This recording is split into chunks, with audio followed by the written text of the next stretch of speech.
What's up, everyone? Another episode of Season Ticket rumbling onto the airwaves.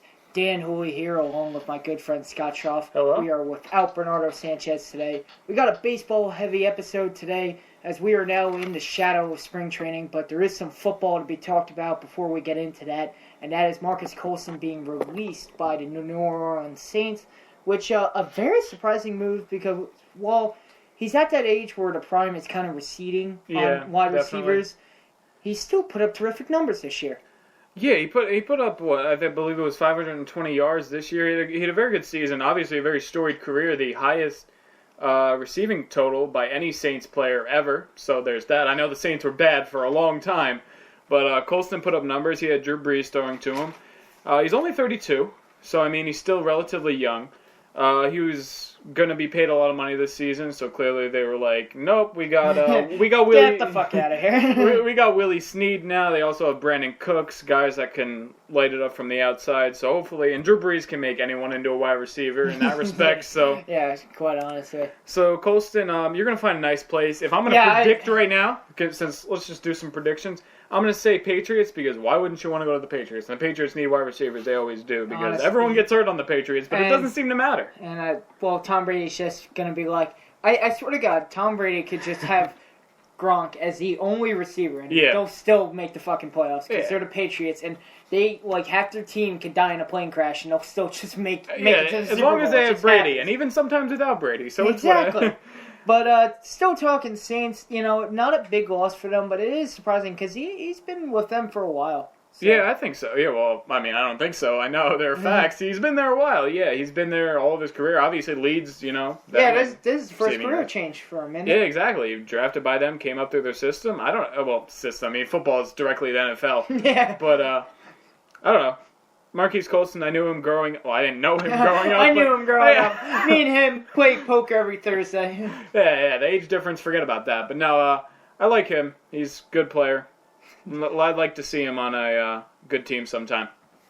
Still talking some football here. We got the 49ers signing Garrett Selleck and Quentin Dial to extensions.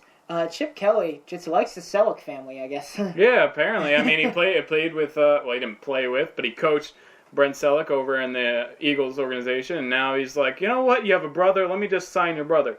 Not any gaudy stats, I believe, if you have stats he has, for this season, he had 186 yards with only 3 touchdowns, and that's in his entire career so far. But, I mean, it's at a tight end. $5 million guaranteed for that? I don't... But that was over a 3-year career. Yeah, so clearly he hasn't been the first option there, with guys like Vernon Davis. But, I don't know, he can put up good numbers. Of course he can. I mean, if he's related to Brent Selleck, and Brent Selleck's a very good player, I don't know. They have a very good backup, at the very least. $5 million, it's not a lot. I hate saying the $5 million is not a lot. Because we are the working poor. I'm desperate for $5. I'm desperate for $5. All right. I would probably punch my grandmother for $5 million. I'm sorry, Graham, you're the best, but it's just $5 million, man. Yeah, exactly. My whole life is made. I got down to it, of course. But another one of the extensions, which was kind of a head scratcher. Quentin Dial, he got signed to a 3-year, $8 million guaranteed contract. Over 3 years, only getting 90 tackles and 5 sacks. Yeah, I mean, it's very good. I don't know what to say about this guy. Maybe, because I don't know much about the 49ers, and during this last season, the 49ers haven't been covered much at all because they were just god-awful. So, seeing Quentin Dial get this extension is kind of curious because you're like, okay, well, his numbers aren't that bad. But if he's a run stopper, like a kind of defensive end, like the dude over from the Broncos who got a very big extension, a lot bigger than this one, they can get him on the cheap right now, and maybe he develops into a better player, then maybe it's good for the 49ers. But the 49ers are making a lot of questionable moves right now, starting with Chip Kelly. Jesus Christ. Chip Kelly is just...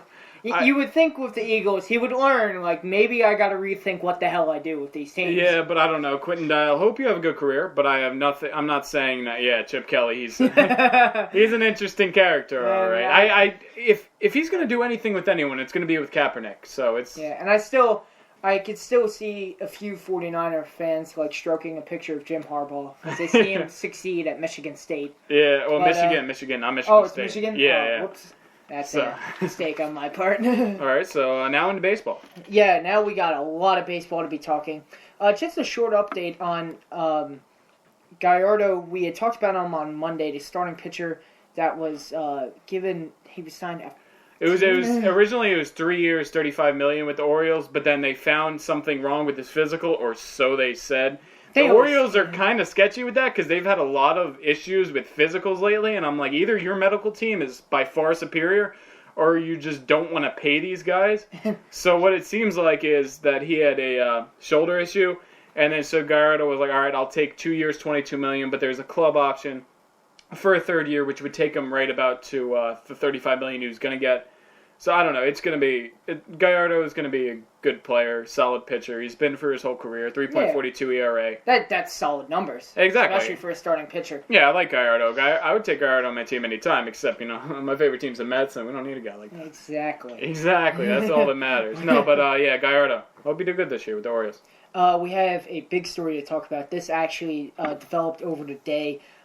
It was almost a sure lock that Dexter Fowler had signed with the Baltimore Orioles, and then around 2 o'clock today, they were like, "Nah, man, I'm staying with the Cubs." Yeah, it just pulled a complete 180 on everyone. It was very interesting because I believe it was reported 2 days ago that he was in agreement with the Orioles on a 3-year, $35 million deal, and then pretty much he was like, you know what, I'm going to go to the Cubs because a lot of people are going to Cubs right now and taking pay cuts because Dexter Fowler said that he's leaving money on the table. Like, the Orioles offered that, but he was like, no, I'm going to take less money to go to the Cubs because he believes the Cubs are more of a winner right now, which I can't deny that at all. They're ranked number one in the power rankings pretty much all across the board. It's either the Cubs, the Mets. They got the Giants up there, too. The Royals really aren't ranking that high, but the Cubs on paper, especially now with Dexter Fowler, very good team. They got a 1-year deal with a mutual option for 2017. He's making $8 million this year.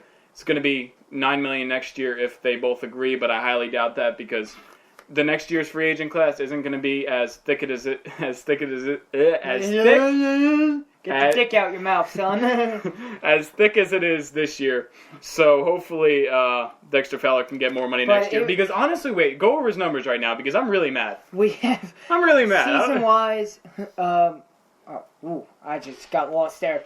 Over the season, he had 17 home runs, a .250 average, and a .346 on-base percentage. I love those numbers. To me, I find him very similar to a Curtis Granderson type of guy. He plays more about center field, but with 17 home runs from your leadoff hitter, you got that .250 average, which is a nice average. A nice average? Yeah, nice average. And then .346 on base, which is solid. I like Dexter Fowler as a player, and I think he should have gotten more money. Okay, yeah, he did turn down that offer, but originally he was seeking about a 4-year, $60 million offer. You know, a lot of players had to come down this year because the thickness of the... Talking about thickness, you got something you want to talk about? No, the thickness of the free agent pool this year. But no, I don't know. Dexter Fowler, I would take him on my team anytime. If the Mets didn't get Cespedes, I would have been mad if they didn't get Fowler because Fowler I find to be a very good player, and I like him on my team anytime. But the funniest thing for me is just how... this was another case, we always go back to Mets because we're fucking Mets fans and we're assholes. Yeah. So, when we're gonna be biased, the whole world reported that he had been traded, and everybody believed this was a sure lock. And once it was revealed, no, he's not. He's staying with the team. Every pundit was kind of like, well, now reporters will see they have to wait till everything's confirmed. Yeah. And then here we are, half a year later, and they do the same exact thing. The whole world was like, yeah, he's going to the Orioles. The whole world believes it. And one of the reporters for MLB Trade Rumors said they were in the stands watching Chicago's practice squad talking about how he had just been traded. And Dexter Fowler walks out onto the field, and they're all looking at each other like, what the fuck? Yeah, it's a funny story to go down with. I mean, Dexter Fowler, he gets to stay with the team he was with last year. He gets to go on another run probably because I don't see any way that the Cubs aren't going to make the playoffs. At least make the playoffs, and hopefully has a good year with them and can actually make some money next year because I like Dexter Fowler as a player a lot. It reminds me a lot of Curtis Granderson. that wasn't the only move made by Chicago Cubs today. They also traded Chris Coghlan to the Athletics for Aaron Brooks. Chris Coghlan, also an outfielder, putting up almost the same exact numbers as Dexter Fowler. 250 average, 16 home runs, 41 RBIs. A solid outfielder, good player. So the A's certainly gained by getting him in a team that's really rebuilding right now. Yeah, the A's are a very curious case because they have a lot of outfielders in the mix right now. It's about 7 of them. A couple of them can play first base, so maybe one of them will go there. But right now they have Josh Reddick, Billy Burns, and Chris Davis manning the outfield, which is a solid outfield. But, they have injury concerns over there, so adding Chris Coghlan for a guy like Aaron Brooks, which his numbers are god-awful. Oh, my God. Aaron Brooks, over 9 games, he has a 6.71 ERA, out of 51 innings pitched, so they certainly do not lose anything by giving Aaron away. So, yeah, which is, it's curious for me for the Cubs, but I guess the Cubs kind of figured, okay, if we're going to get Fowler back, then we have to give some up. We can't have this many guys in the outfield because they do have a surplus in the outfield. Also signing Jason Hayward this offseason, and they still have guys like Chris Bryant could play the outfield if he's not playing third base. Kyle Schwarber. They have Matt Caesar. Caesar not spelt like that. It's a very weird way of spelling his name. Man. He hit a walk-off against the Mets during last season. Don't like to think about it. He's like the worst player on their team. We all suppress that memory now. Yeah, but I mean, we swept them in NLCS or whatever. Well, that was with Daniel Murphy. Hey, we don't talk about that. But anyway, Aaron Brooks also acquired last year by the Athletics, and then Ben Zobrist trade, which sent Ben Zobrist to the Royals. So Aaron Brooks keeps changing teams because they're like, oh, you take him. You can have him. No, well, seriously. When you have a 6.71 ERA, you're going to bounce through a few teams. Yeah, most likely. I don't know. It's, Chris Coghlan. Aaron Brooks. I don't know. The Athletics, I'm going to talk about them later. Just, you listen. We still got plenty of MLB to talk about. Major League, the administration, well, I guess you could call it the administration, they announced some major rule changes, starting with what a lot of people are calling the Ruben Tejada rule. If you're unsure of why that's called that, during the NLDS, on October 1st, actually, I think it was. But it was it? Okay. Yeah. But Chase Utley, during a double play, he had slid way out of the base path, attempting to break up the play, and ended up shattering second baseman Ruben Tejada's leg. Now, yeah, it was bad. If you don't know, if you don't know what we're talking about, please go and YouTube this after the show. If you would watch the play, you see he's blatantly going from a lot of. Yeah, he didn't even try to be safe. It wasn't even close. Noting that that's not the first time that's happened. Base runners are taught to do that. That if you know you're going to be out, try to break up the play so at least you could salvage one. But the way that he did it was. But it was blatantly going after him, and it was stupid. And then the play was reviewed. And everybody was thinking, well, he's going to be called out because he went way off the baseline. But instead, they're like, no, Ruben Tejada got in the way. It was ridiculous. They called Ruben Tejada for interference, called Chase Utley safe, which resulted in him later scoring on that play. And I believe I believe a run scored on that play. The play was just a total mess. And now, obviously, it's... the MLB was like, you know what, we can't have any of that anymore. So the rule pretty much is that you can't go and take out anyone anymore. And while, yes, you can take out someone at a base now, but you have to, by the end of your slide, like in the beginning of your slide, yeah, Chase Utley could have reached the base, but by the end of your slide, you have to be able to touch the base. So if you can't reach the base by the end of your slide, then you could be called for interference and then result in whatever a run, depending on the situation, of course, or called out, depends. So, that's one of the rule changes that happened today. Yeah. Another rule, actually still involving the double play, it's now the neighborhood play, which what used to be the rule was that if a second baseman or a shortstop is stepping on second base, he has to get, in the general area of it because it is a very close play to call. It's a very quick play. And they're moving, attempting to get the guy. And he's trying to get out of the way so he doesn't get hurt. Exactly. But now the MLB has changed that rule and they say they have to step on second base, which is understandable. Yeah, of course. That's exactly what the game is supposed to be. Because now with the ability to challenge plays in baseball, that's going to be called into question a lot. They want to see the second baseman or whoever it is stepping on the base to ensure that that is in fact an out, which very understandable. I have no complaint about that. No, I mean, it's going to make things interesting because, reviews slow down the game, but then they also have these pace of game initiatives, which we're going to go into in a minute. But I don't know. It's something that I didn't have a problem with because, I don't want players getting hurt, but they're going to see this year how this works out for them. But then also adding in the Utley play or the Ruben Tejada rule, I don't know. It's going to make that a very interesting give and take. And we're going to see how that plays out throughout the season, and they're going to fix it in the offseason again probably because the MLB is just going to, that's what they do. There are some time constraint rules that were also made. A newer one is now they have limited the time span of mound visits by a manager, or when the catcher goes out and the infielders convene on the pitcher's mound, usually to change pitchers or to just get them to calm down. It's limited to 30 seconds after the manager either leaves his dugout or the catcher stands up from home plate. Now, I actually have a protest within that because I feel, these managers, I'm not saying they're all old and fat, but that's the stereotype. And just in general, 30 seconds. So now these guys, as soon as they make a decision, sometimes when they're walking out there, they're probably thinking about what they're going to do, probably considering what pitcher they might of course. go to bring in. But now it's like they got a Olympic sprint out there, and they got to make a decision right there, then and there. Especially with old coaches, like Terry Collins on the Mets. He's an old man. Terry Collins, Don Mattingly, these guys that are getting up in age, they can't do the Usain Bolt and just right out there and get a decision in. So, but I don't know. To me, it's like okay, they should have a rule on how much time he could be out there because sometimes they just do that to try to, change the direction of the game. They try to freeze the batter and exactly. Like that sort. In which, it is one of those things that... It's a strategic move, but to me, I think, okay, it should be limited, but 30 seconds seems short. It may not end up being short. It may be perfectly fine. Yeah. But I don't know. It seems like 30 seconds is short. Yeah, especially if you're trying to calm a pitcher down. These guys are getting worked up. If there's a rally going on or having trouble getting people out. These guys are getting worked up, and you need... Sometimes, if you call a time like that, you get them to breathe, you get them to relax, and usually they could come out of the inning and get a few outs. They don't necessarily have to change the pitcher at that point.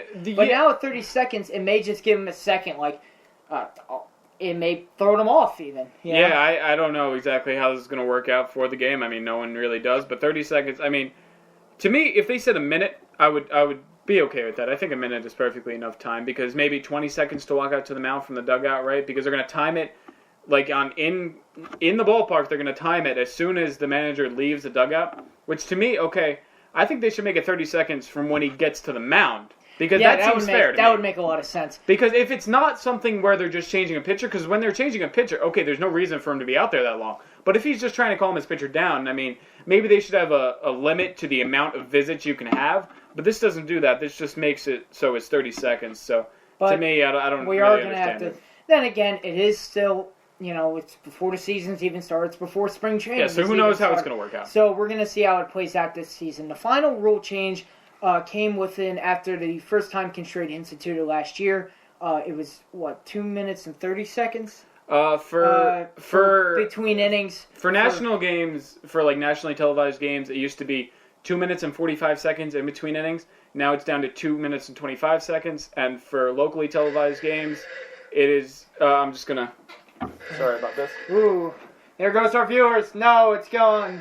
For people listening on Spreaker, if there's anybody there, Scott's phone's lost connection on Periscope. Sorry, everybody. We just lost 1 million viewers. And we carry on. So, like we were saying... locally televised games. I'm sorry to everybody about that. Spreaker, you're probably like, what the hell's going on? Spreaker should say, if there's anybody on Spreaker, if you're listening to us, you're very dedicated, and I appreciate you. Yeah, oh my Son of a sweet bitch, this is happening again. My God, we are losing our viewers. Our show is collapsing, and I blame you and only you. Hey, guys, we are very sorry about this. That keeps happening on Periscope. Someone keeps calling me for no reason, and I don't understand why. So we're going to try to continue with the show on here, and hope that no one interrupts me again, because if it happens again, I'm going to... Wait, can you put the Do Not Disturb on? Does that... Yeah. Okay, let me... See ya. So, people on Periscope, just bear with us for a moment. Okay, you got that working? Yeah, technical difficulties. Back to what we were saying, locally televised games, it is 2 minutes, 25 seconds. Well, it was 2 minutes, 25 seconds. Now they're going down to 2 minutes and 5 seconds, so... So, it is just... You can watch a game faster. It's kind of a minuscule rule change, just a couple of seconds shaved off. Yeah. It just, to me, it just limits how many fucking FanDuel commercials I have to see now. Yeah, which is a good thing in my own opinion. And I can't take an extended piss, and I mean that's something that everyone so appreciates. So you're gonna have to save taking a shit until after the game. You gotta wait until after the game. If it's a close game, you only got that 2 minutes and 5 seconds. So yeah, I don't know. I don't have a problem with that rule. And we're getting a little speculative. As I said, it's officially a week from now will be the official start of spring training. Mm-hmm. And so we're talking a few teams that did not make the playoffs that actually do look pretty promising going into the unofficial start of the baseball season. Yeah, considering spring training a week away now, for most teams.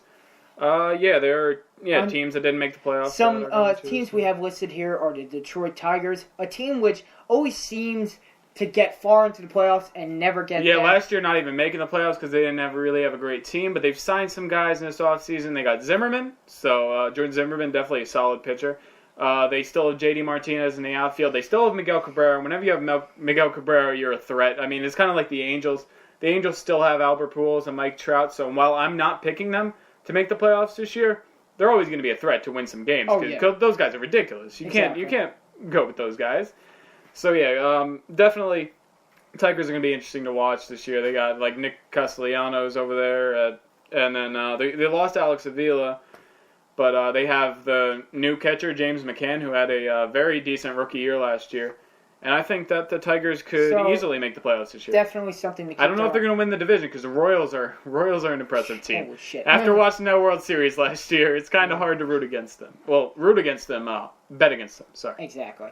Another team we're talking about is the San Francisco Giants, who seems to just they perform best on the even year. Yeah, it's honestly so ridiculous. I guess it's just gonna be this is their year. Yeah, again. They've signed 2 pitchers this offseason, Jeff Samardzija and Johnny Cueto. Big additions for them, obviously. Because with the Giants, it's pretty much like a blood moon thing. Yeah, and they got one of the best catchers, if not the best catcher in all of baseball, Buster Posey. Brandon Belt, who can belt out home runs. We do puns here, too. It's not just a sports show. They got Joe Panik I over would there. have flipped the table over that. Like, those guys would have been impressed if I finally flipped the table. Yeah, at second base, the young kid, Joe Panik, in his 3rd season, I believe. Hopefully he doesn't panic. Whoa, we're making puns here. Yeah, Brandon Crawford. They have over there. They signed him to an extension, I believe, earlier in this offseason or maybe during the season. And they have just good players. Man. So it looks like, I don't know whether you call it a curse or just like I don't know how it works. Tradition at this point. The Giants are the weirdest dynasty in all of dynasties ever. It's like because they don't even make the playoffs when they don't win the World Series, but when they win the World Series in the past 5 to 6 years, when they make the playoffs. They automatically go to the World Series. Yeah, it's no contest. But apparently it is the Mets' big year, so this is going to be interesting. But we come to our final... No, we're talking baseball right now. Yeah, we're talking America's pastime here. The final team we're getting to is the Athletics, who season ticket has officially announced to what we believe is the sleeper team for this year. Yeah, their outfield surplus, I talked about a little bit before. Now getting Chris Coughlin, I talked about everyone, Josh Reddick. Yeah, we talked earlier on the show before. They have Coco Crisp, too, which I love that man's name. Coco Crisp. How can you hate a guy named Coco Crisp? He's a terrific hitter. Oh, yeah. Coco Crisp is solid. He's getting up there in years, but I like the Athletics. Their pitching is kind of sus, but Sonny Gray. Sus? Whoa, man. What they do in their personal lives is their business. You don't have to get on them for that. It's 2016. Sonny Gray is a goddamn... never mind. Sonny Gray, no, he's a really good pitcher. Hey, we lost a viewer for that. I'm sorry. No, Sonny Gray, very good pitcher. The rest of their pitching is not so great. They've got guys. They've got guys. And I like their guys. They've got guys. They got Stephen Vogt. They have Josh Reddick. Players. Josh Reddick is like the sleeper MVP by everyone every season, and I have yet to see why. Apparently, he's not talking an extension with them anymore, so it's going to be interesting to see Josh Reddick go on in his career. But this year, I think the Athletics are the sleeper team to make it out of that division in case the Rangers lose, a little bit of steam. The Astros.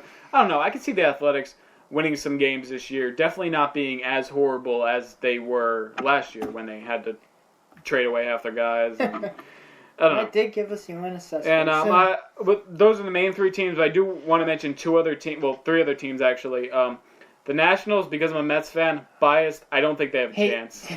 Well, in actuality, there has been talk of whether or not they do with recent acquirings of Daniel Murphy and a few other Smaller time players, not enormous names, but nonetheless guys that can perform. And with the talent they already have, with guys like Bryce Harper, and I don't want to say Jonathan Papelbon because he's an asshole. But yeah, I mean, I don't know. The Nationals on paper are a good team. I wouldn't say they're as good as the Mets at all. But I would say you want to believe no, that. I know. The Mets have better. Honestly, I think they have better everything than them, except for Bryce Harper, because Bryce Harper is absolutely ridiculous, and there's no reason to go against him for that. But besides the fake biasism that I have about this, I really don't think the Nationals have a place here because the Cardinals are still in that division. You still have the Pirates in that division, so coming out of there, they're gonna have some wild card teams, and I don't see the Nationals making it this year, especially with the Giants and the Dodgers. I don't have them on this list, but they're and the D-backs too, getting decent pitchers this year. Shelby Miller signing Zach Greinke out of nowhere. Wow. Yeah, that was big. I forgot all about that. Yeah, they got Zach Greinke out of nowhere, which I mean to put up a year like he did last year is going to be very hard, but he's definitely going to put up a solid season, very solid season at that. So Zach Greinke, I believe, is going to have a good year. Shelby Miller, good year. Their whole team, they got Paul Goldschmidt, Aaron Pollock, guys that can smash the ball. Just acquired Gene Segura. I think the D-backs could be good. And the Orioles, I'm not going to go too much into the Orioles. They got Chris Davis, who's amazing. They almost got Dexter Fowler, Giovanni Gallardo adding to the rotation with Chris Tillman. Losing Wei Yin Chen. They got Matt Wieters for a full year. Yeah, Wieters, I like his name. And I don't know. I like him. Some teams to keep an eye on as we now, for the next month, we watch a bunch of no-names who are probably not going to make the team. Probably, but most likely. It's some good afternoon baseball, and it's a nice little cop feast I get to go home from school, watch a little baseball, and actually do something with my life. And that will wrap it for sports today. Anybody watching on Periscope right now, stay tuned. We have our after show. Anybody listening on Spreaker, we're sorry. Move over to Periscope to watch our after show. Get with the times already. Come on. But nonetheless, that is our show for today. We still thank everybody who's tuning in and watching us. We really appreciate your viewership. Make sure you guys stay here on Periscope. Don't want to lose you guys. We're still having our after show. You guys are pretty chill. You guys are really chill. And with that, we'll see you in the cheap seats.